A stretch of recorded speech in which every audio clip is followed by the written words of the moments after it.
Do you believe in extraordinary events that have no scientific explanation?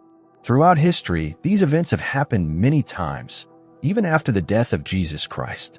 Many skeptics say that these are nothing more than religious fantasies and that they no longer occur today because we have cameras to disprove them. But what if I told you that one of the most incredible miracles in history didn't happen long ago? And even more, it was documented by journalists at the time. Better yet, over 50,000 people witnessed it. You're about to learn the story of one of the most extraordinary events humanity has ever witnessed. Ladies and gentlemen, I present to you the miracle of the sun.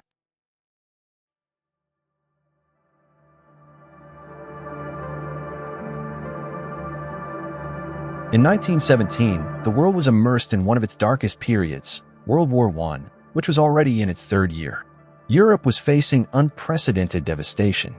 The Catholic Church was dealing with crises, persecutions, and political challenges in various parts of the world.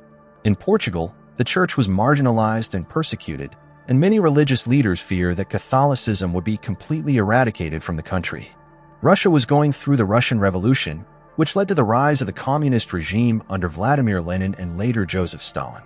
The Soviet communist regime was explicitly atheist and saw religion as a threat to the state. Amid this chaotic scenario, 3 children were walking in the fields as if it were any other day. Lucia, Francisco, and Jacinta were shepherds caring for sheep on the hills of Fatima, a remote place far from the destruction consuming the rest of Europe. World War I raged in distant lands. But there, in the silence of the countryside, these children couldn't imagine they were about to become the center of an extraordinary event. It was May 1917 when a bright light shone on the horizon, breaking the morning peace. The children looked up at the sky, confused yet drawn to something greater than themselves. What appeared before them was a luminous figure, and it didn't take long for the children to realize that it was none other than Mary, Mother of Jesus, who presented herself as Our Lady. She brought a message of faith, penance, and above all, promised that a great miracle would happen in October so everyone would believe. Any adult might think the children were lying, but what if it was true?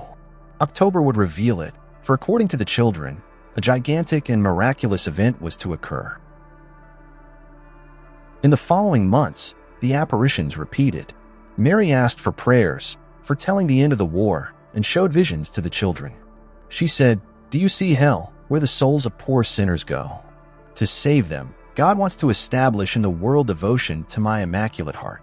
Mary specifically warned about Russia, referring to its errors, which were interpreted as the spread of communism and atheism promoted by the Soviet regime. The consecration of Russia to the Immaculate Heart is seen as a way to prevent these evils from spreading worldwide. Mary also asked for daily prayer and finally left the famous message, "In October, I will perform a miracle so that all may believe." In the following months, the apparitions continued and rumors began to spread. The small village of Fatima, once unknown, started attracting crowds of curious and devout visitors. The Republican government, on the other hand, looked on with suspicion, fearing it was a way to rekindle the Catholic faith they worked so hard to suppress. Still, with each new encounter, more and more people made their way to Fatima, seeking something to ease suffering and bring hope in such dark times. Then, the long-awaited day arrived, October 13th, 1917. Thousands gathered in those fields where Mary was said to have appeared, but there was a small problem. The sky was filled with clouds and rain soaked the land. But that didn't stop the crowd, eager to witness the promised miracle. From journalists to skeptics, everyone looked up at the sky, waiting for the impossible. Time passed, and it seemed the children were lying. Some people started leaving when suddenly the rain stopped. The clouds began to part, and the sun appeared, but not in the usual way.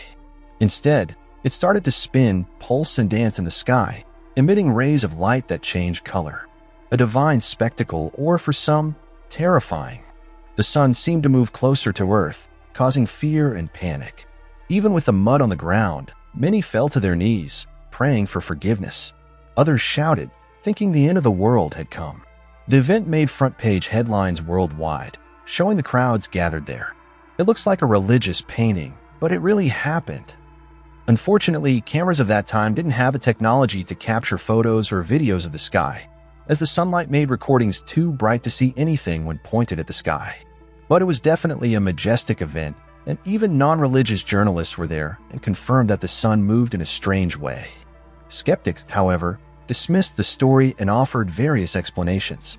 One of the most common skeptical theories is that what people saw was a natural optical phenomenon, like collective hallucinations caused by prolonged exposure to the sun or light diffraction effects in the atmosphere. But what doesn't fit with that explanation is that everyone saw the sun suddenly stop as if it were a group phenomenon, not an individual hallucination. In other words, it appeared to be increasing and decreasing in size and stopped for everyone at the same time.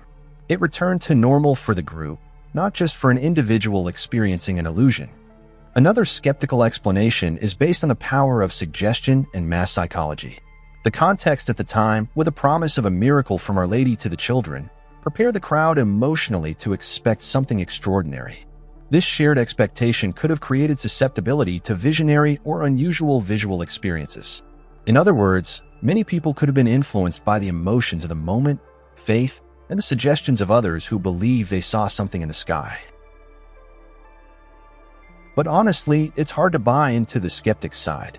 The number of witnesses is, in fact, one of the most impressive aspects of the miracle of the sun. The fact that so many people from different social backgrounds, ages, and education levels reported similar events adds significant weight to the story's authenticity. The collective experience, where a crowd saw and interpreted the events in a similar way, is a difficult aspect to explain purely from a skeptical perspective.